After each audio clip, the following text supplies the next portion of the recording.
Tardes. Soy Luisa Maya, nutrióloga y psicoterapeuta. Y bueno, pues soy egresada del Hospital de Nutrición. En la actualidad trabajo, por supuesto que en línea, pero además tengo consultorios en el Hospital Español y en el Hospital Ángeles.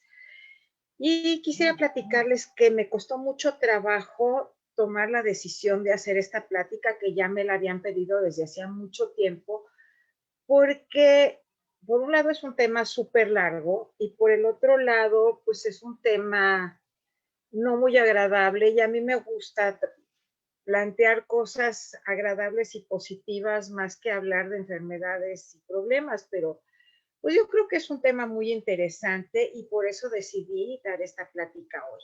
Espero que les atraiga el tema.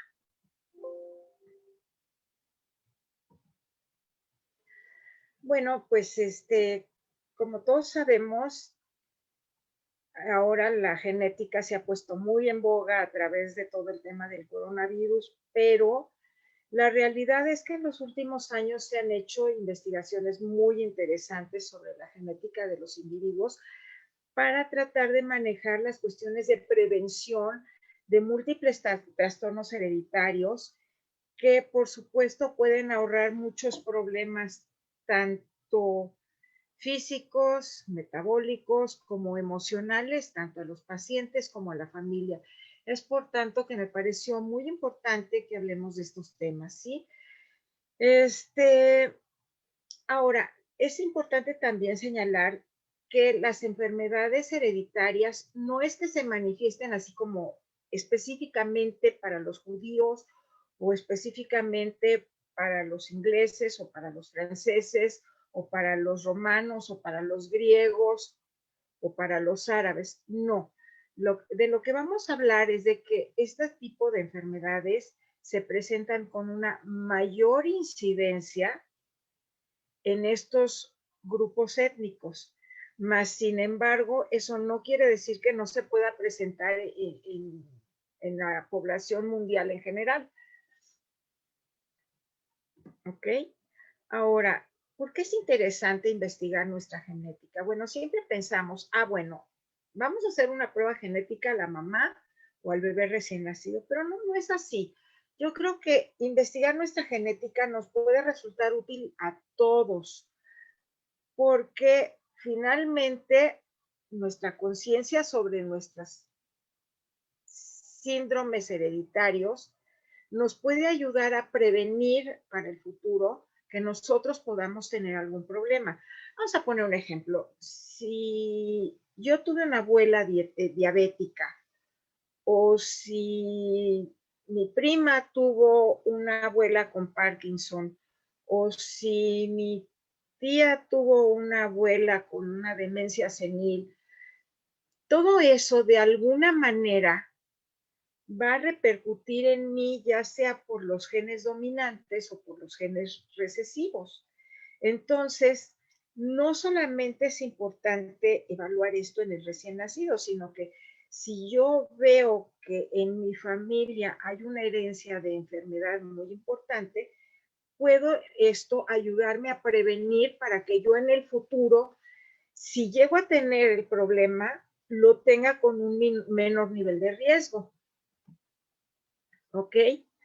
Entonces, ¿cómo se produce una mutación genética? Bueno, pues vamos a empezar por recordar, porque todos lo sabemos ya, que el cuerpo humano está compuesto por células que son las mínimas estructuras que funcionan de manera autónoma en nuestro organismo.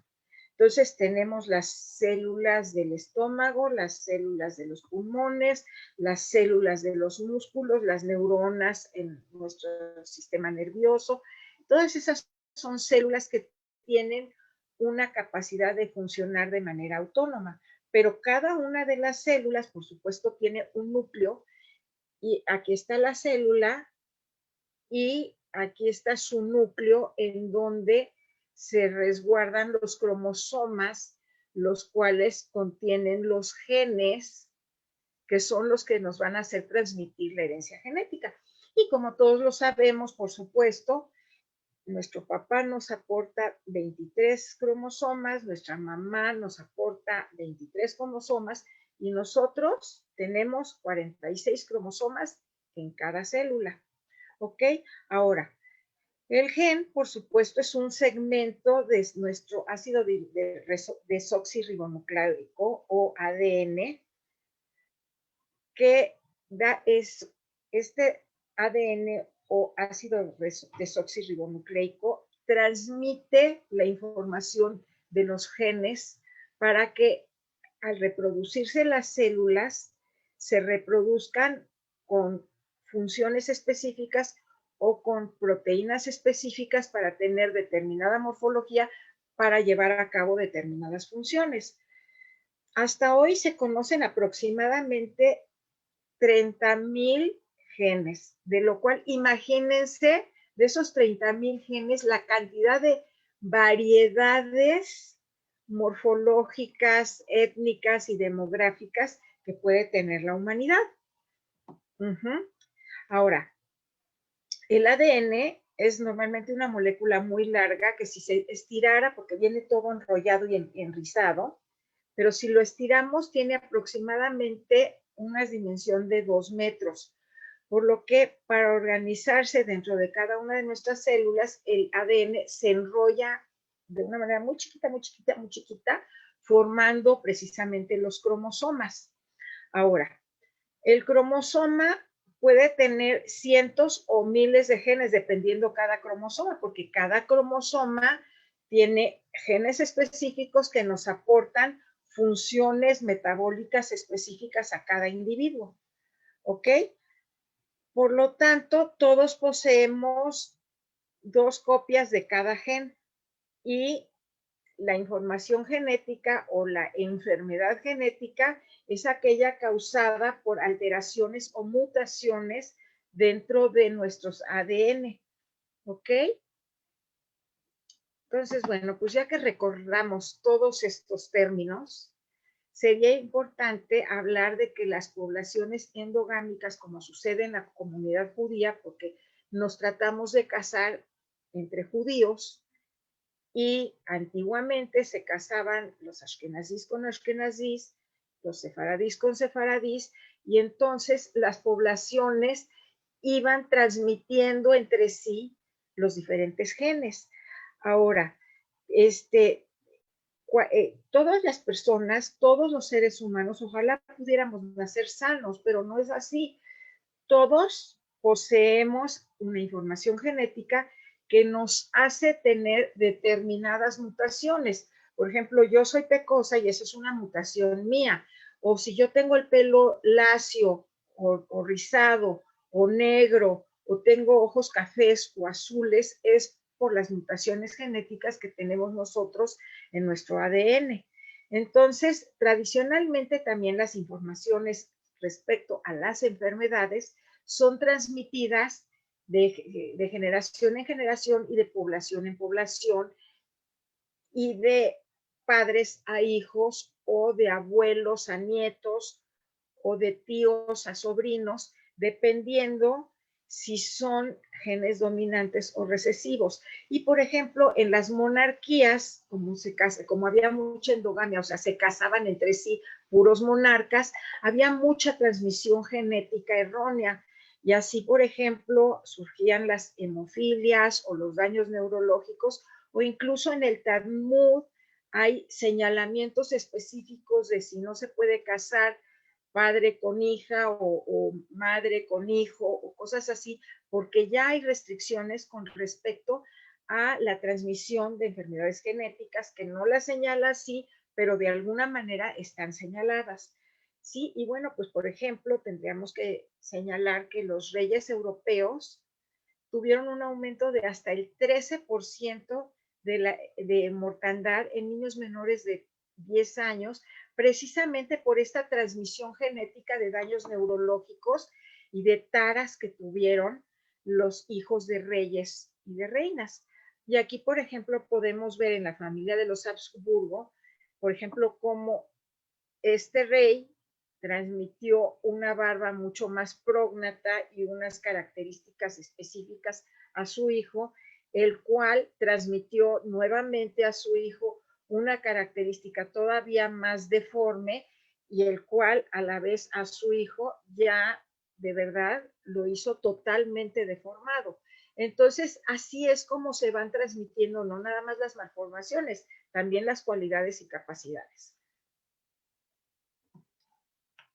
Bueno, y hablando de la población judía, pues todos sabemos que hemos sido un grupo nómada que tiene muchos siglos y que pues a lo largo de nuestra historia hemos estado recorriendo muchas zonas de toda la parte de norte de África, la zona del Medio Oriente y Europa. Pero entonces sucedieron muchas cosas en estos trayectos. Por ejemplo, los judíos que vivían en la zona de Polonia, Alemania y Rusia, o sea, en esta zona, vivían en muy pequeñas poblaciones o pequeños shtetls en la época medieval, de la etapa media y final del medioevo, donde vivían en poblaciones de 50, 100, 150 personas, o sea, muy chiquititas, y entonces se casaban mucho entre sí, y esto provocó muchas malformaciones genéticas muy importantes. Entonces, por ejemplo, hay instituciones que se dedican exclusivamente en Israel y en Nueva York y en Miami a trabajar y a investigar sobre las enfermedades genéticas específicamente de los grupos ortodoxos ashkenazim.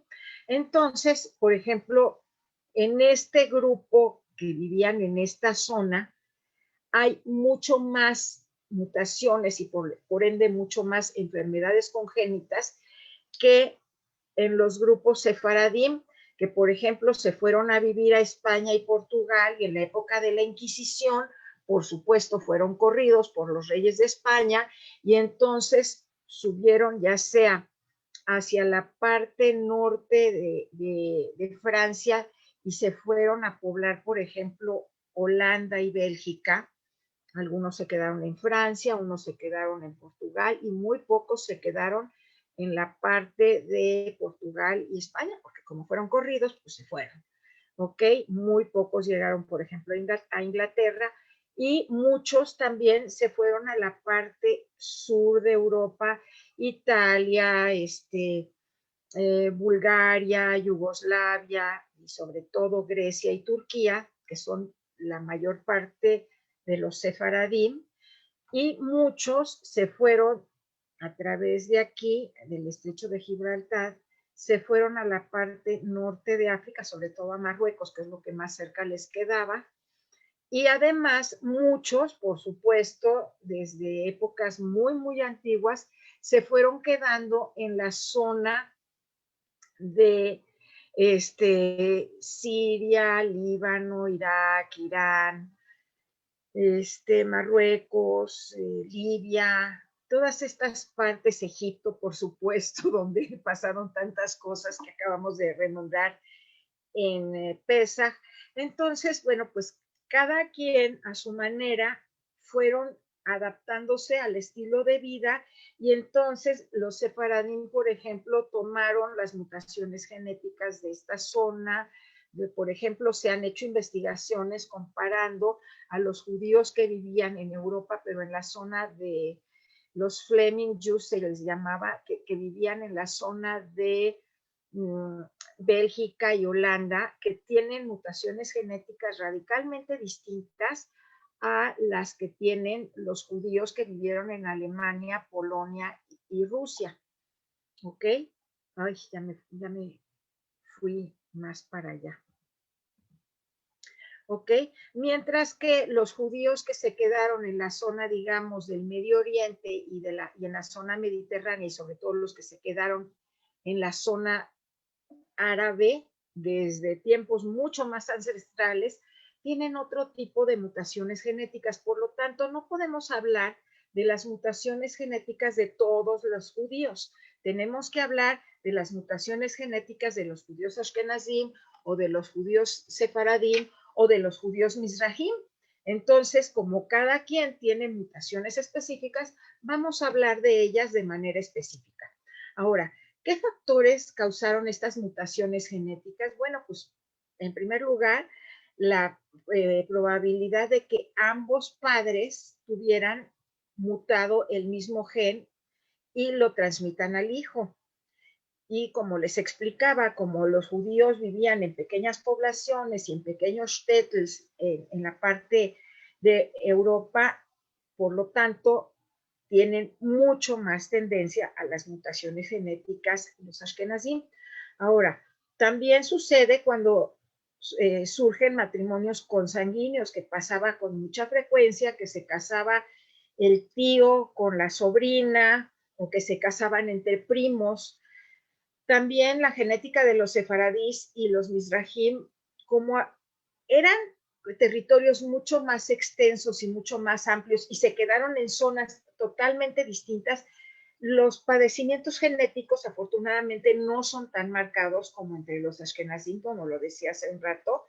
Y bueno, pues los estudios genéticos que se utilizan actualmente muchas veces son específicos para ciertos grupos étnicos, como sería el caso de los judíos. Entonces, en Nueva York y en Israel hay verdaderamente centros de investigación médica genética muy, muy específicos para este tipo de poblaciones y va a ser bien interesante cómo les voy a explicar algunas cosas al ratito. ¿Ok? Ahora, también tenemos que hablar de que hay genes dominantes o recesivos y el gene dominante tiene una mayor probabilidad de portar la enfermedad que el gene recesivo. Entonces, por ejemplo, si yo tuve un, una tendencia a, al incremento del colesterol en mi familia, lo que va a suceder es que tengo un gene dominante porque lo tengo en mi mamá y en mi papá. Entonces, esto me va a hacer que yo sea también con mayor probabilidad portadora de la enfermedad para mis hijos. Y si mis hijos se casan con alguien con el padecimiento recesivo, entonces mis nietos van a tener un menor riesgo de portar la enfermedad que si se casan con, si mis hijos se casan con alguien que también tiene el gene dominante, donde la probabilidad de que presenten el padecimiento es, por supuesto, mucho mayor. ¿Ok? Bueno, pues vamos a hablar de las enfermedades ashkenazim. Miren, aquí traigo de verdad unas cuantas y las puse así todas aglutinadas porque me llevaría horas enteras hablando de este tema y la verdad es que pues esta debe ser una plática breve que no los canse. Entonces me parece súper importante que hablemos solamente de los más comunes, ¿ok? Como sería, por ejemplo, el cáncer de mama o el cáncer de ovario, que aquí les muestro los genes vinculados con cada uno de ellos, ¿ok? Ahora, ¿qué tiene que ver esto con la nutrición? Bueno, pues mucho. A ver, les voy a explicar. Si, por ejemplo, tenemos la tendencia a tener un sobrepeso significativo y a tener un exceso de grasa corporal, eso va a provocar una mayor tendencia a presentar los cánceres que se llaman cánceres estrogénicos, porque en la grasa corporal acumulamos los estrógenos y eso nos va a llevar a tener mucho mayor tendencia a presentar este tipo de padecimientos. También está, por ejemplo, el gen de la fibrosis quística. La fibrosis quística es una enfermedad donde los pulmones, primordialmente, no nada más eso porque aparece en todos los órganos, pero primordialmente en los pulmones y en el tracto digestivo se forman mucosidades. Y esto causa, por un lado, que la persona que presenta una fibrosis quística, por el esfuerzo de estar respirando, tenga un mayor desgaste energético y por el otro lado, con estas mucosidades en la parte, en el tracto digestivo, tiene una menor capacidad de absorción. Entonces, esto hace que estas personas tengan que comer más del doble que una persona normal para poder mantener su peso en condiciones adecuadas y mantener su estado de salud en condiciones adecuadas. Ahora, también están las disautonomías, que si son severas incluso causan muchos problemas para la deglución, o sea, para tragar. Y entonces la persona que no tiene la fuerza muscular y la fuerza de los órganos para deglutir los alimentos, pues va a caer en un estado de desnutrición importante y hay que buscar otro tipo de suplementos para que pueda estar bien alimentado. La hipercolesterolemia familiar, de la cual desgraciadamente padezco, es que en las familias van a tener mayor tendencia a tener niveles de colesterol elevados. Entonces, no todo va a depender de la alimentación, por supuesto, pero sí, entre más eh, controlemos nuestro nivel de consumo de colesterol, menor tendencia vamos a tener a presentar la hipercolesterolemia. Entonces, hay una parte que sí definitivamente es metabólica porque genéticamente tenemos la incapacidad de producir suficientes enzimas para degradar todo este tipo de situaciones, pero por el otro lado también está la parte de mi responsabilidad del autocuidado y del autocontrol para que estos niveles no se suban. O también lo mismo pasa con el hiperinsulinismo familiar, el cual, pues hasta ahora nadie sabía nada y todo el mundo hablaba de, le dio diabetes, pero no. Lo que pasa es que presentan lo que se llama la resistencia a la insulina, que ahora es una enfermedad que en los últimos años se ha tomado muy en cuenta y se evalúa muchísimo. Y entonces lo que pasa es que en el momento en que nuestro páncreas segrega tanta insulina y esta insulina no tiene la capacidad de ayudar a que la glucosa entre a las células, vamos a tener mucha insulina circulante en el torrente sanguíneo, mucha glucosa circulante en el torrente sanguíneo y por lo tanto, si no se cuida esta situación a largo plazo, se puede presentar una diabetes. Y también está, por ejemplo, las enfermedades como la anemia de Fanconi, la enfermedad de Gaucher, la Niemann-Pick, que son problemas en los cuales por una incapacidad metabólica se agranda el vaso y el hígado y esto puede causar muchísimos problemas de todo tipo a nivel metabólico. También está la enfermedad de Crohn, que esta sí me toca trabajarla muchísimo a mí como nutrióloga, porque les aparecen a lo largo de todo el tracto digestivo pequeñas como ulceraciones que les causan mucho dolor, muchas molestias, diarreas y demás, y que si no se cuidan correctamente, pueden llegar a provocar que la persona degenere en un cáncer. Y una de las enfermedades importantes de la comunidad ashkenazí también es el cáncer colorectal y los pólipos o adenomas en los intestinos. Y bueno, pues también desgraciadamente es muy común, aunque no tiene nada que ver con la alimentación, el Parkinson, pero sí puede causar muchos problemas alimentarios por esta incapacidad que tiene la persona de ser autónoma y de alimentarse por sí mismo. Ahora, si queremos hablar de las enfermedades sefaradín, afortunadamente sí son menos, pero esto no quiere decir que estamos exentos de. Entonces, tenemos que hablar, por ejemplo, de que la más común es ¿dónde está? La, bueno, es el fabismo, ya sin buscarlo mucho, al rato aparece, pero el fabismo lo que provoca es que las personas tienen una incapacidad para tolerar las habas. Ahora, esto en realidad no sería un problema porque, bueno, pues dejan de comer habas y ya, pero no es así porque hay muchísimos medicamentos que tienen polvo de haba como vehículo para hacer las pastillas o para hacer las cápsulas, o también hay muchos medicamentos que son derivados precisamente de las habas.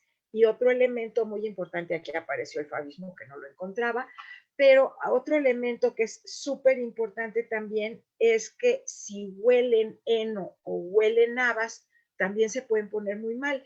Y el riesgo es que esto les causa anemia de manera muy significativa y pueden tener ataques muy graves. Entonces es muy delicado el que se cuiden de no consumir jamás habas y que cuando se les receta un medicamento pregunten cuál es el vehículo del medicamento o de dónde está derivado el medicamento, porque puede ser un riesgo para su favismo. ¿Ok?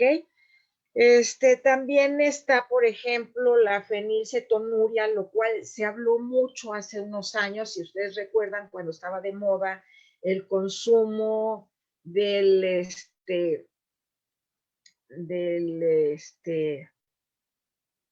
de los edulcorantes, y empezaron a decir que muchos de ellos podían provocar un retraso mental en los niños. Y si es así, si los niños consumen fenilalanina, que es un pedacito, o sea, un aminoácido, los aminoácidos son como los ladrillos que forman una proteína, se llaman aminoácidos. Entonces, una pared proteica está formada por aminoácidos y el aminoácido de la fenilalanina, además de que puede provocar fenilcetonuria, puede causar en el niño, si no se le detecta a tiempo, un retraso mental, lo cual puede traer consecuencias muy severas hasta el final de la vida, igual que hay muchas enfermedades de los Ashkenazim que realmente causan muchos trastornos mentales y que son muy delicadas. Bueno, pues también aquí en este caso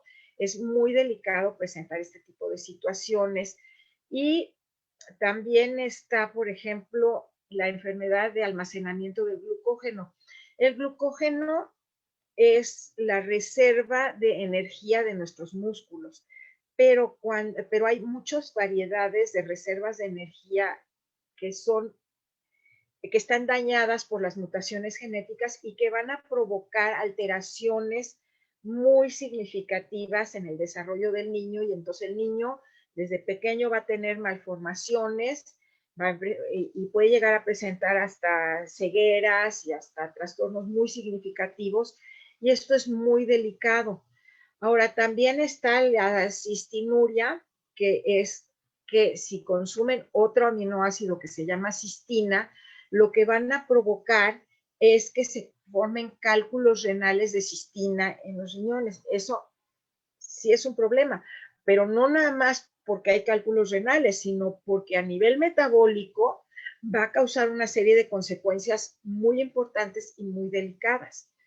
¿Ok? Entonces, como vemos, enfermedades genéticas hay muchísimas, y aunque no me gusta ser portadora de malas noticias, pues sí me parece importante que si tenemos la información de que en nuestra familia hay un problema, sería bueno que nosotros nos hagamos una prueba genética para prevenir nuestro riesgo a futuro, por un lado, y por el otro lado, sería importantísimo también que si alguien tiene hijos pequeños y sabe que en la familia hay este riesgo, cuando llegan a etapas casaderas, pues evalúen este tipo de riesgos y vean qué se puede hacer. Ahora, los estudios modernos de genética nos hablan de que hay muchas pruebas ya que se han desarrollado muy importantes y que nos pueden ayudar a evaluar el riesgo. Ahora, estas pruebas también tienen su riesgo. Entonces, es importante pensar que si tenemos que hacer una prueba de vellosidades coriónicas o una amniocentesis, la de vellosidades coriónicas, pues simple y sencillamente a través de la vagina le tratan de sacar un poquito del líquido amniótico y evalúan las células que fluyen en el tejido amniótico y evalúan el riesgo de padecer una enfermedad. Ahora, la amniocentesis se hace en pruebas muy, muy específicas, donde se le saca por medio de una jeringa a la panza de la mamá unas gotitas de líquido amniótico también, y a través de ello se evalúa qué riesgo tiene el bebé al nacer. Estas dos pruebas, la de vellosidades coriónicas y la de amniocentesis, se hacen alrededor de la semana 10 a 12 del embarazo. Puede hacerse hasta la semana 14.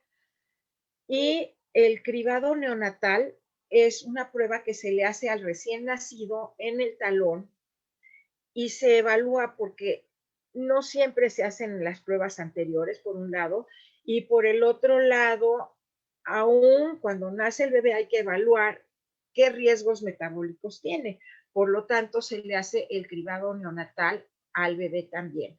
Y se evalúa el riesgo de muchísimas enfermedades, porque ya hay unas que son específicamente reconocidas que pueden surgir y que en el momento se pueden controlar a través de esta evaluación del niño. ¿Ok? Ahora, hay muchísimos centros de investigación y orientación en estas enfermedades. Específicamente estoy hablando ahora de los judíos, ¿ok?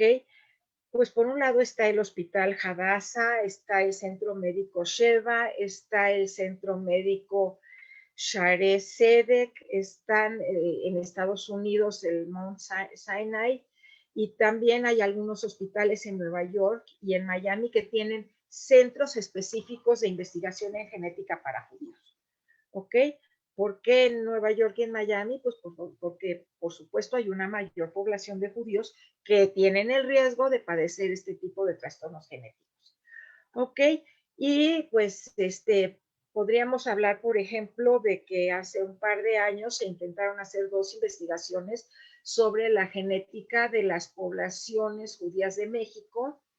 Se hizo una investigación con mujeres ashkenazís donde se evaluaba su riesgo de cáncer de mama. Traté por todos los medios de conseguir si había ya los resultados de esta investigación.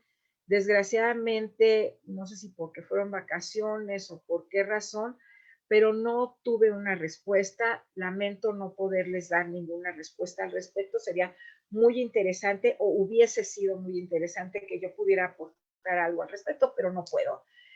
Y también hay unas instituciones que se han ido desarrollando interesantísimas, de las cuales me gustaría hablar un poco más.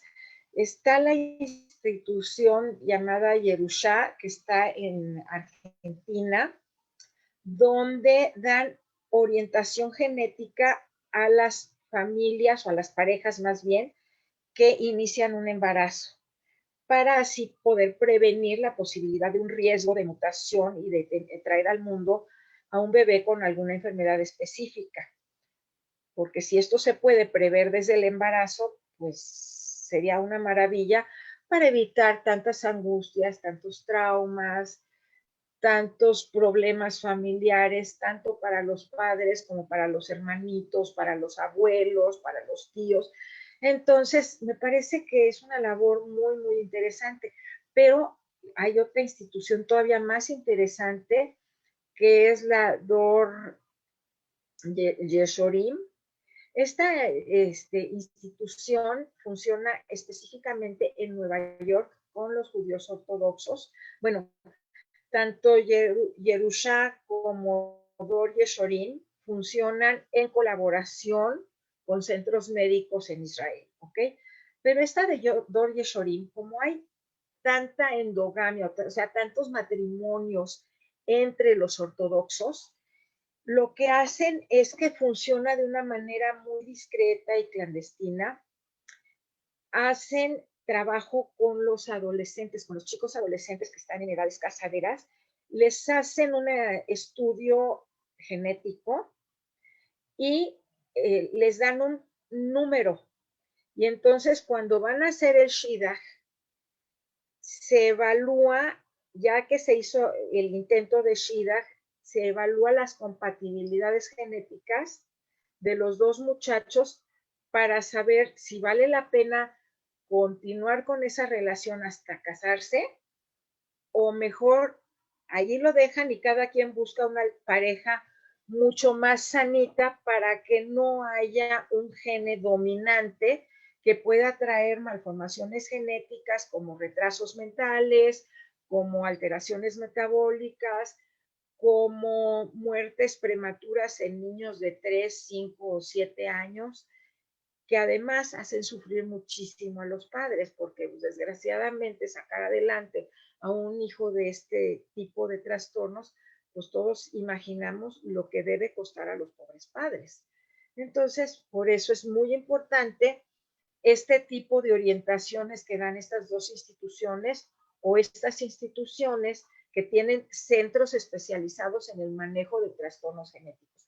Pero sí me llamó la atención este trabajo de Dorie Shorin, porque incluso lo manejan de una manera tan neutral que a los muchachos les dan exclusivamente un número, nunca un nombre, y lo que se compatibiliza es un número con el otro número sin poner en juego la,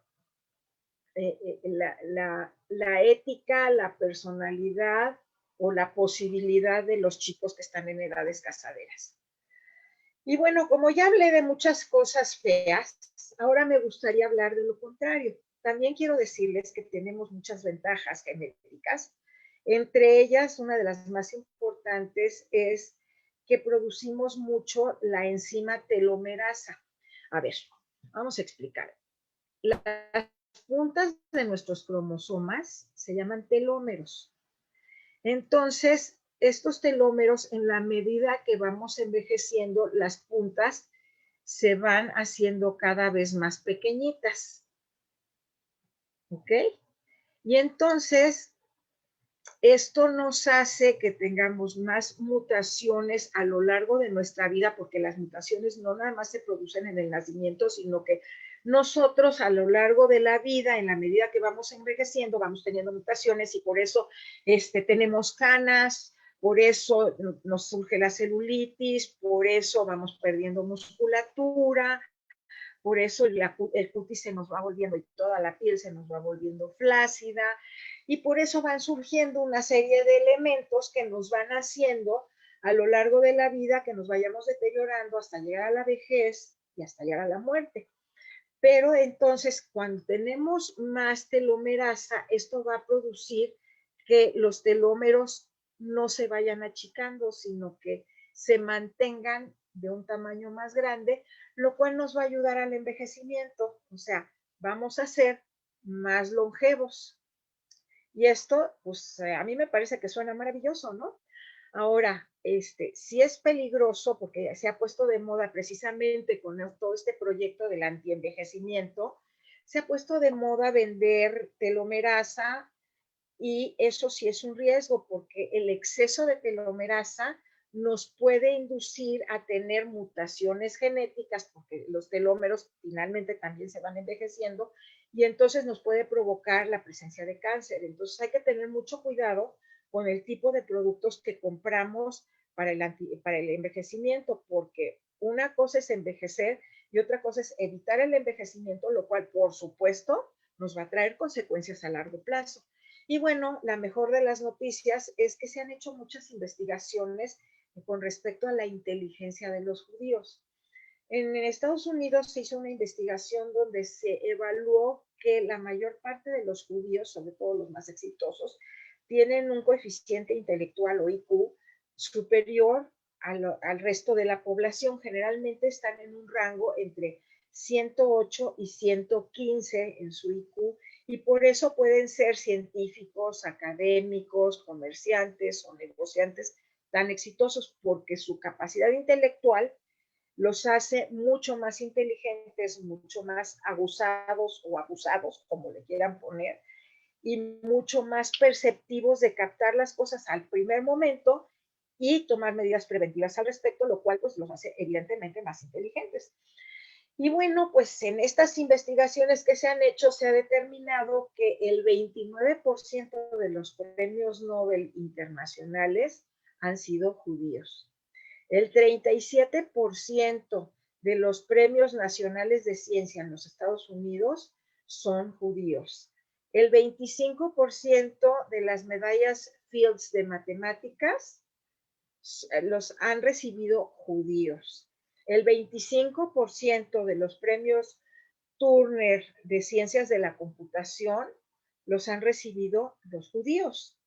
El 54% de los campeones mundiales de ajedrez han sido judíos. El 31% de los norteamericanos que tienen maestrías y doctorados son judíos. Y entonces, pues eso nos puede hacer sentirnos muy orgullosos también de ser judíos, a pesar de los riesgos que conlleva el tener cierto tipo de enfermedades. ¿ok? El 30% o un tercio de los estudiantes de las universidades más exitosas, como son Harvard, Yale, todas esas universidades súper importantes, Cambridge, todo eso, son estudiantes judíos. Y bueno, judíos importantes en la historia, por mencionar solo algunos, y no nada más en la historia, sino también en la vida reciente, podemos hablar de, por supuesto, Freud y Einstein. Digo, perdón que mencioné primero a Freud, soy psicóloga también, pero también está Kafka, está Marcel Proust, está Watson, el que diseñó o el que entendió la morfología del ADN, está Kubrick como cineasta, Stanley Kubrick, está Woody Allen, está Fromm, que también es psicólogo, está Marx, que tantas consecuencias ha traído a la humanidad reciente, están pintores como Modigliani, está Trotsky, está Baruch Spinoza, está Spielberg, que también pues, sabemos todos que gran parte de la gente que trabaja en la industria cinematográfica, tanto actores como directores, como musicólogos, como todo este tipo de la empresa cinematográfica en Estados Unidos, una gran parte, por supuesto, son judíos. Está Calvin Klein, está Levi Strauss, está Primo Levi, que es un filósofo muy importante, Marcel Marceau, que todos conocemos sus maravillosas escenografías y situaciones que siempre nos han hecho reír. Está Mahler, el músico Mahler también. Entonces, como podemos ver, somos depositarios de sí muchas mutaciones genéticas, pero también de muchas situaciones que nos han hecho orgullosos de ser judíos. Y no quise hablar hoy de las investigaciones que ha desarrollado Israel gracias a nuestra inteligencia y gracias a nuestras grandes capacidades, que por supuesto han servido a toda la humanidad, como es desde la memoria USB, el exoesqueleto, el riego por goteo, etcétera, etcétera, etcétera. Entonces, bueno, pues como alguna vez platicaba yo con una paciente, si somos el pueblo elegido, tanto para lo malo, pero también para lo bueno. Entonces, agradezcamos lo bueno y aprendamos a vivir con todo, ¿no? Bueno, pues les agradezco mucho su atención para esta plática y me gustaría, ahora sí, si tienen alguna pregunta, si tienen algún interés, si quisieran que ahondáramos más en alguno de los síndromes genéticos, con todo gusto estoy para ustedes. Muchas gracias, Luisa, y vamos a ver si hay alguna pregunta. Por favor, háganoslas en el chat o en el espacio de preguntas y respuestas.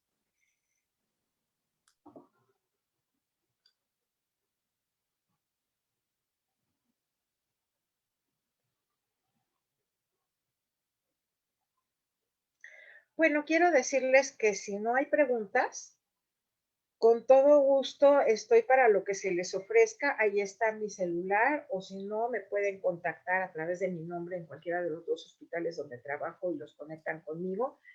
Pero creo que lo más importante es que ustedes se queden con la actitud positiva de que todas las enfermedades se pueden tratar de superar y que si no, hay estupendos centros de investigación a nivel internacional que nos pueden ayudar a salir adelante de este tipo de situaciones.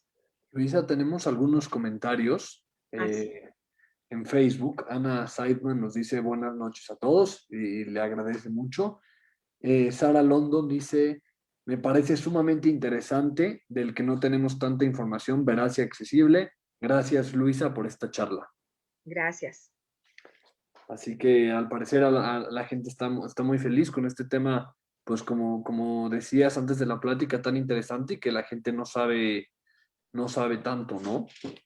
Eh, Pues sí, me costó mucho trabajo animarme porque no me gusta ser portadora de noticias difíciles, pero creo que sí es importante crear conciencia de que hay alternativas y de cómo saberlas buscar. Aquí en también, México también hay centros de investigación en genética, está el Hospital de Nutrición, está el Instituto Nacional de Perinatología, ya empiezan a haber consultorios privados de investigación en genética que también los pueden orientar y bueno, pues yo conozco algunos y si me buscan, con todo gusto los podría orientar a. Nos dice la cuenta de FECELA México que están los señores Burla de Pfizer, el doctor Dan Baruch de la vacuna Moderna.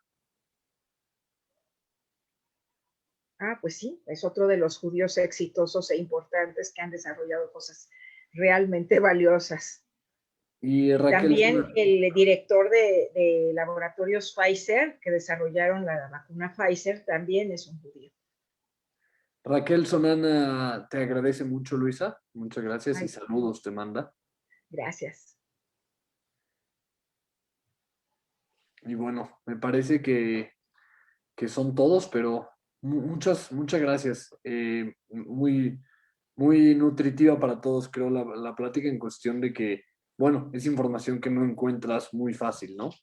Claro, eso sí, me costó trabajo conseguirla también, pero espero que les sea útil. Y bueno, pues agradezco su atención y nos vemos pronto. Hasta luego. Muchas gracias, Luisa. Hasta luego a todos. Adiós.